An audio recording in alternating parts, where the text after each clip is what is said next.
Mike's good. You ready to go?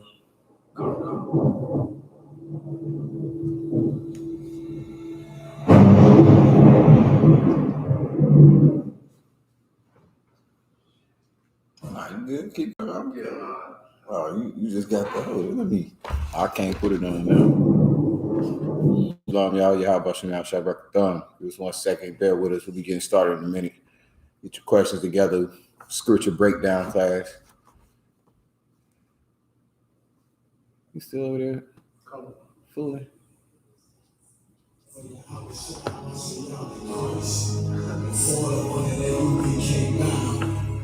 It's my brother and my blood, and I will die and kill for the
You know, it got me real amped right now.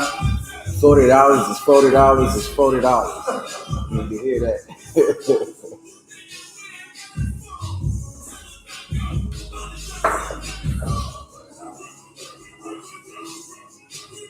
Okay, see you on the time. All right.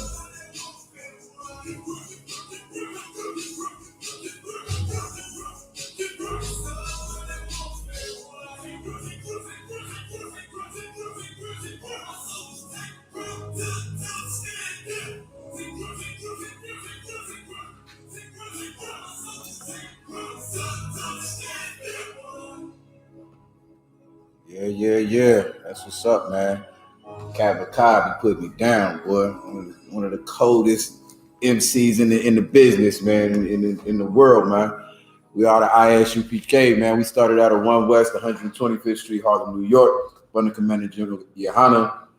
This is the Monday night scripture breakdown. You know what I'm saying? I got the helm, Captain 10,000, SKYPE. If you got any questions, I'll take any questions on any topic tonight. All your camp questions, all the cuts we need to get at camp or whatever, you know what I'm saying? You're dealing with family members, whatever it is, you know what I'm saying? Bring your questions to the forefront. We'll get it in today. Also, before I forget, I want to, you know what I'm saying, big up, the brother. We're going to start this week. We'll be starting the Hebrew language class, the Lashawan Kodash class. We're going to start that on Friday, same time, 7 p.m. We'll be broadcasting right here. So big up, you know what I'm saying, to Officer of 1,000. The Shock, he's going to be holding it down with the Hebrew class. So y'all tune in, support, man. Start get your Hebrew language together, all right? So that type of questions in, any questions you might have, we'll go ahead and get it in. And we might get into some heaven and hell today, maybe. I don't know. But if you got questions, you got questions up? If you got any questions online, go ahead and type your questions in, be as detailed as possible so I understand it. My reading comprehension ain't the greatest. All right. Trying to pull up the online class so I can keep track of questions. You just go to the page, to the stream.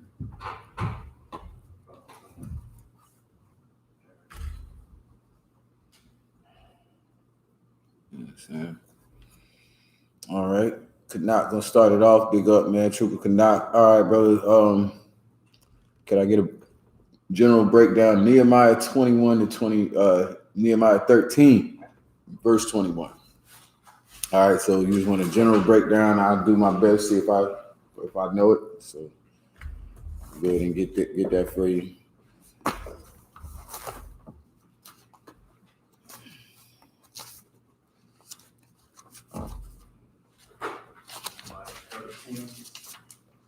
Yeah, we'll start at verse 21.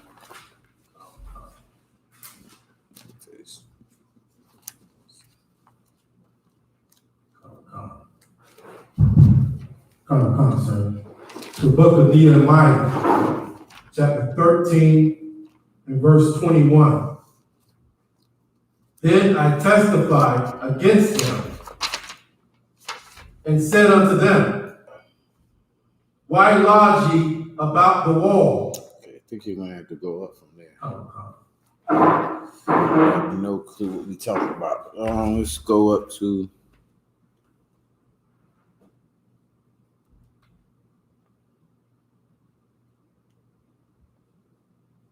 Go up to 14. Yes, sir.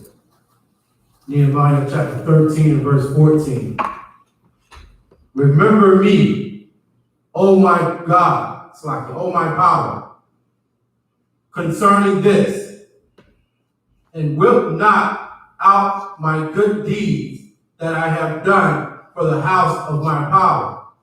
Right. Remember me, O my power, concerning this, and wipe not out my good deeds that I have done for the house of my power and for the officers thereof. Go ahead. Yes, sir. Verse 15. In those days saw I in Judah some trending wine presses on the Sabbath. Okay, that's trading, bro. Take your time. Trading. Like walking. Like, treading the wire. Like treading is like walk. Don't tread on me. Treading. Mm-hmm. Yes, sir. Verse 15. In those days saw I in Judah some treading wine presses on the Sabbath, and bringing in sheaves, and lading asses, as also wine, grapes, and figs, and all manner of burdens, which they brought into Jerusalem on the Sabbath day. And I testified against them in the day wherein they sold victuals. There dwelt men of Tyre also therein, which brought fish in all manner of ware, and sold on the Sabbath unto the children of Judah and in Jerusalem. Okay, so just giving the background, if you're not familiar with Nehemiah, the book of Nehemiah is going back and he's like basically rededicating the temple. Like he's, this is like the wake up process, the same thing that we all going through. Of course, blacks, Hispanics, and Native Indians, better known as the children of Israel, we always went off from what we were supposed to be doing. The Lord gave us his laws, his statutes, and commandments, and we would always go and somehow find a way behind some other nation, behind some woman, behind some holiday or religion that we like, you know what I'm saying? And we would end up going against the Most High, and it became our way, like it did in America, in South and Central America, wherever we scattered. We ended up taking on the customs and the religions and the wives and the husbands of the people surrounding us, right? So they became our way. Like we're African Americans, we're Mexicans, we're Puerto Ricans, and we celebrate, Cinco de Mayo and Christmas and what's that Black Kwanzaa. We celebrate stuff like that, you know what I'm saying? Because we've taken on the things that are around us. So what Nehemiah is trying to do is wake everybody back up, get them back to serving their power, serving their God, keeping their laws, statutes, and commandments. That's what Nehemiah is trying to do, is the rededicating of Israel, right? So in those days, saw I in Judah some treading wine presses on the Sabbath and bringing in sheaves and lading asses, as also wine, grapes, figs, and all manner of burdens, which they brought into Jerusalem by the Sabbath day. And I testified against them in the day wherein they sold victuals, right? So these things that they were doing, the things that they were selling or whatever, of course, all of that is unlawful to be done on the Sabbath day. We are the children of Israel. You're not an African American. You're not, Dominican. You're not Haitian. You're not Jamaican. You are the children of Israel. So we don't do that. As far as our people, we set apart. We're holy from everyone else. So he's seeing them do the same thing that these other nations are doing. And he's checking them. He's testifying against them. All right, go ahead. Pick up on 17. Did I get? Okay, go ahead. Nehemiah chapter 13 and verse 17. Then I contended with the nobles of Judah and said unto them, what evil thing is this ye do, and profane the Sabbath day? All right, like this is what the script, the Most High always, everything is rank in order. He's saying he's going to the nobles. These are the brothers, they supposed to know better. You know what I'm saying? They're supposed to teach everyone else. They're supposed to enforce the laws of the Most High. So you coming to them, what is this you doing? You know what I'm saying? Keep going. Verse 18. Did not your fathers thus, and did not our power bring all this evil upon us and upon this city?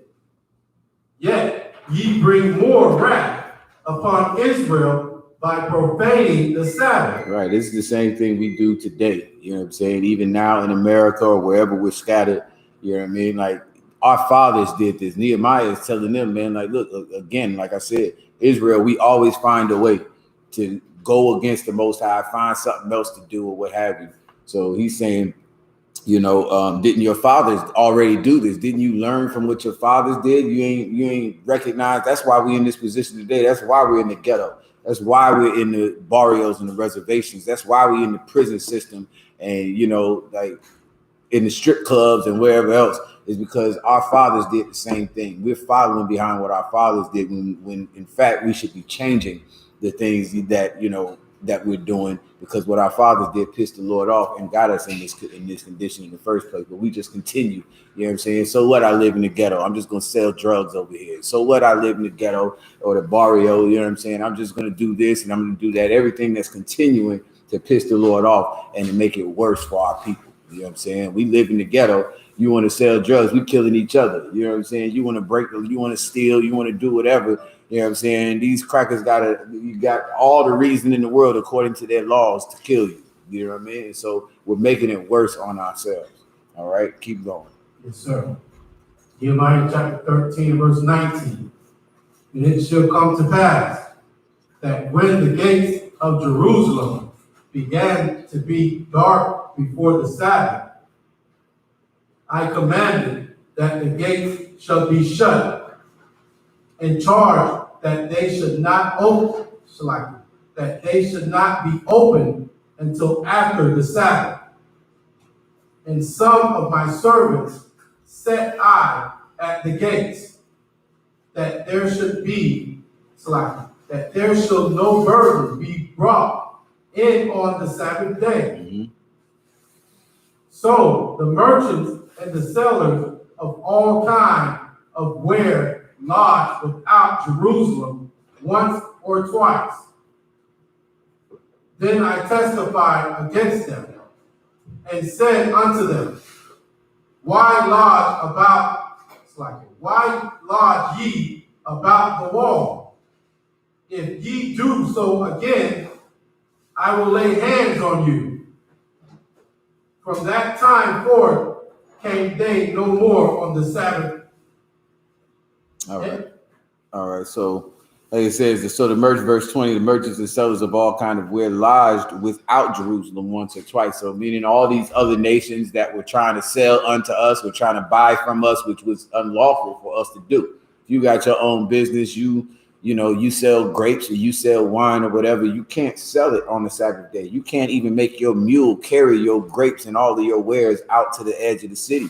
You know what I'm saying? Whoever's coming and wanting to sell and buy with blacks, Hispanics, and Native Indians, they weren't allowed in. We shut down the city. You can't even come in.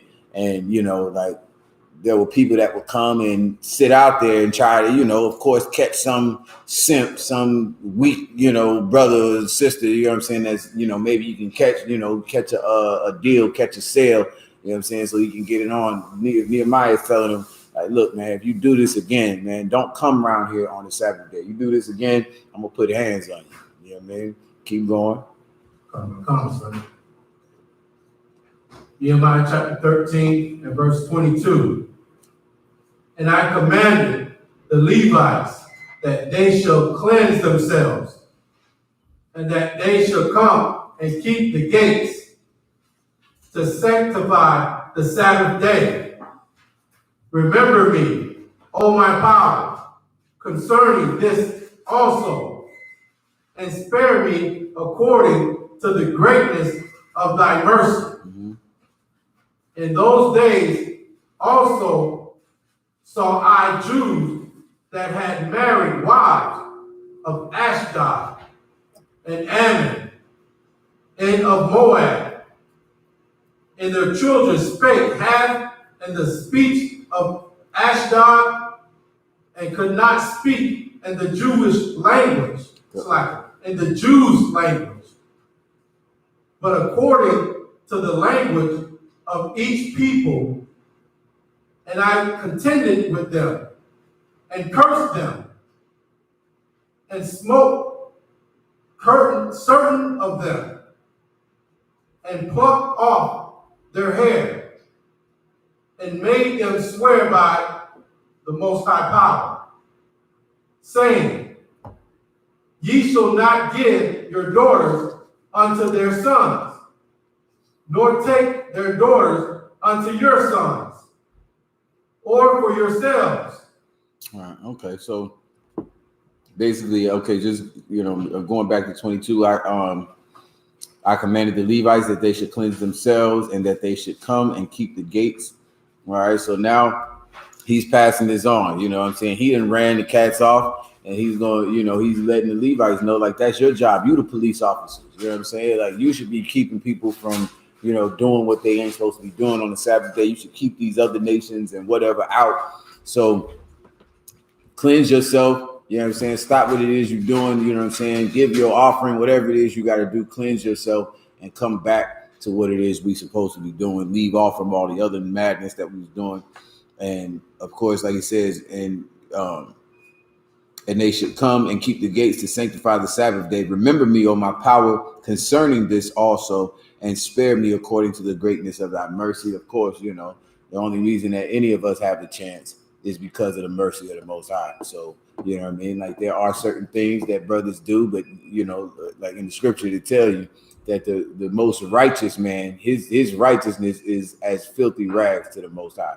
So, you know what I mean? Like, hopefully the Lord will accept the good things that you do, you know what I mean? The righteous things, the hardcore, you know, brave things that you do in the name of the Most High and for these laws, statutes, and commandments, and have mercy on me when I slip up, when I mess up, or whatever the case. So if I already did mess up, all right. In those days, also saw I Jews that had married wives of Ashdod, of Ammon, and Moab, and their children spake having the speech of Ashdod, and could not speak in the Jews' language. And this is a hardcore, you know, like if you understand this, and you know, reading comprehension is a hell of a thing, right? Read that what I just read one more time, Mark. Read it nice and slow. Nehemiah chapter 13 and verse 24. And their children spake half. No, 23. Verse 23. In those days, Jews that had wives. That had married what? Wives. That married what? Wives. These Jews married wives, right? So meaning that these are men. You know what I'm saying? These men married wives of what? Of Ashdod, of Ammon, and of Moab. Mm-hmm. So they had children who were Israelites, but they married, their mother was of some other strange nation, right? And so now they speak in half their mother's language. You know what I'm saying? They can't even speak Hebrew. Their fathers are Israelites, and their fathers are not holding down the fort. You know what I'm saying? They are not enforcing that their kids even know their own tongue, their own language. You know what I'm saying? Keep reading. Yes, sir. Verse 24. And their children spake half in the speech of Ashdod, and could not speak in the Jews' language, but according to the language of each people. Right, so that's what it was, man. Like these kids, you know, because their mothers were other nations, you know, even though they in Israel, you know what I mean, they speak in half Ashdod, they whatever Ashdod is, or Moab, or you know, Ammon, or whatever the case is, and they can't even speak their language correctly. You understand? So this is atrocious. This cannot happen in Israel. This is our language. This is our heritage. These are our traditions. You know what I'm saying? Good night. What's in that microwave? Whatever's in there probably burning. God. This has been in there 12 minutes. Yeah, so we couldn't speak in our own language, is what Nehemiah is saying. Like this is a horrible thing. Blacks, Hispanic, we have the Hebrew class, you know, down here, and that's the point, man. So that our people can speak in their own language. It's bad enough we, you know, had to serve slavery under these other nations, you know what I'm saying, under their religions, under their philosophies, or what have you, you know. But now, you know, it's time for us to come back, just like Nehemiah is prescribing to them to come back, learn their own ways, learn their own language. And that's pretty much it. That's the whole point of all of Nehemiah.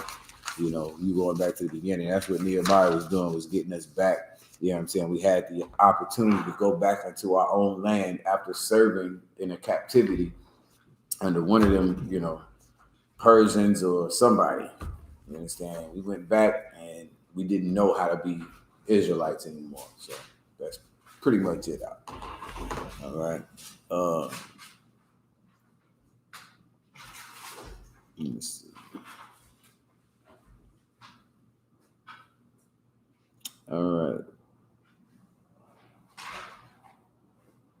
Next one is Romans chapter 16. Was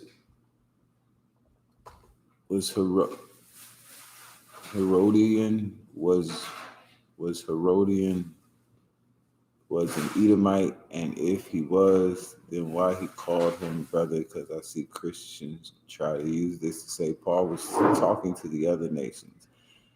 Okay. So, all right. Was Herodian and Edomite. Okay. So let's go ahead and get it. Salaki, if I hey. Salaki. You busy? What's up? Can you send me one time, please? Yeah.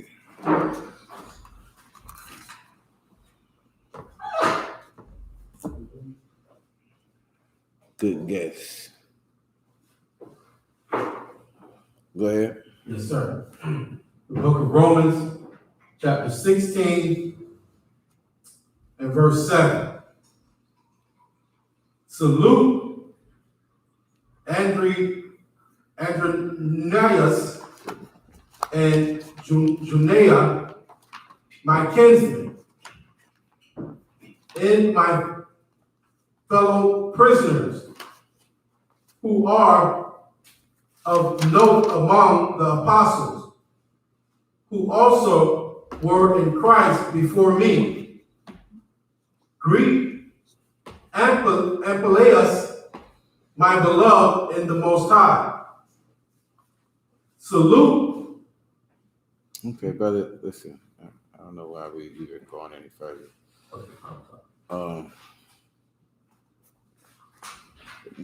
Okay.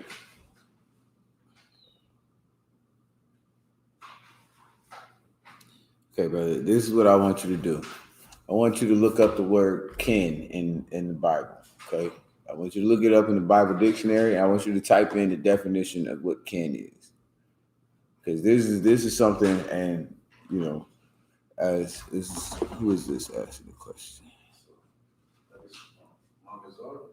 Okay, all right. So as an officer, what you want to do, like again, whoever you said Christians are saying this, which is it's enough to laugh just off that. Like whatever a Christian is saying, I mean it's automatic, which I'm sure you already know. They are wrong as hell anyway. You know what I mean? The only thing they know is love in the Bible. That's all they got. That's all they got out of it. You know what I'm saying? But there's a bunch of other things in this Bible besides love. Love is for sure in here. It's very important.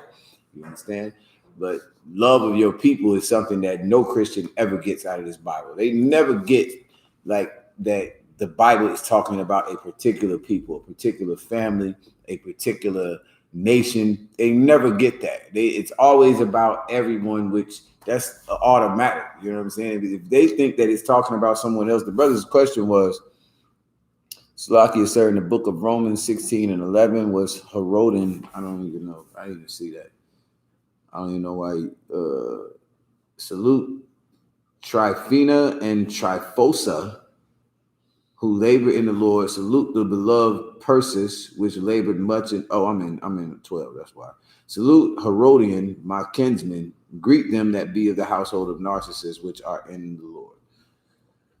Okay, so the brother's question was Herodian and Edomite, and if he was, then why he called him brother, which he doesn't. He calls him kinsman. Because I see Christians try to say that Paul was talking to the other nations, right? So, of course, like, I ain't gonna call your name in the world, you know what I'm saying? But what you're reading right here is these brothers' names. Like, they didn't do like how we do in the I.S.U.P.K. and then just change the brother's name, give him a Hebrew name. You know, if your name is Chad in the world, you know what I'm saying? You come into the I.S.U.P.K., you stick around for a while, put on all black for a while, you're gonna get a Hebrew name. We ain't gonna call you Tyrone for too long. You know what I'm saying? That's just how it goes. We're not gonna call you, Sheila or nothing for too long. You know what I mean? After a while, you changing your life and changing your ways, we give you a Hebrew name to reflect, who you really are, where you really come from. You know what I'm saying? Well, when you're reading this, you see in the names Herodian, these are all like Greek, Italian names. You know what I'm saying? Like that's what these names are, what you're seeing. These are all niggas. You know what I'm saying? Don't get it twisted. These are all brothers that are coming into the school. That's what Paul did. What Paul did was raise up blacks, Hispanics, and Native Indians. You know what I mean? Like, listen, I can go into it all day. Give it, you know what I mean? Give me Acts chapter 15 and 8, or 8 and 15. Might be 8 and 11, or 11 and 8. 8 is for sure in there. All right, but okay, so Herodian, did he type it in yet?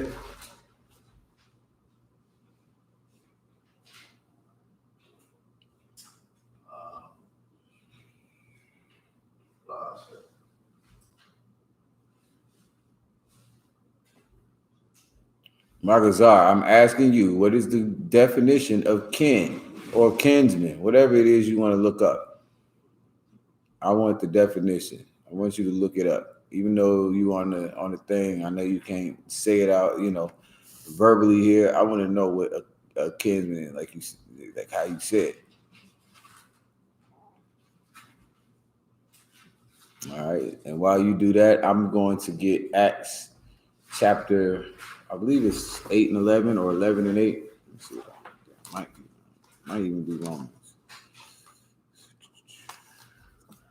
You know what I'm talking about.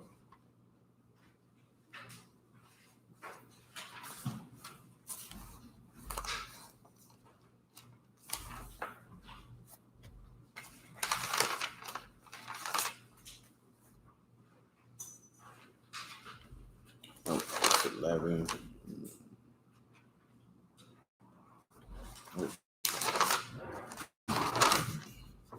It's the one where it says, how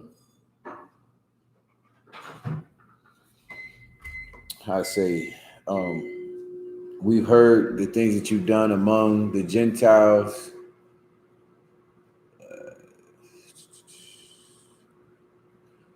All right, that's fine. What is the definition of kinsman? All right. What is the definition?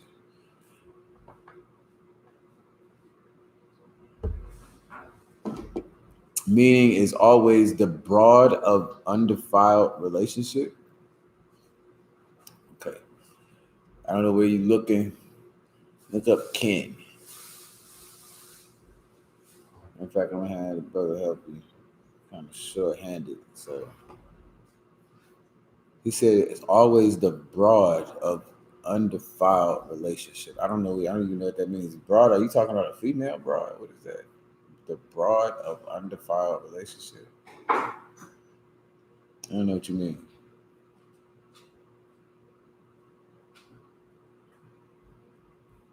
You got the? Did you find it?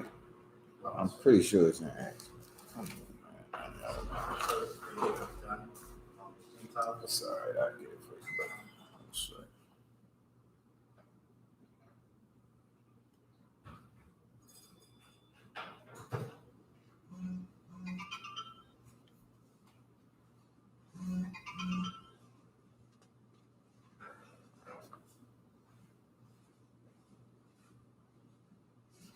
Is it here?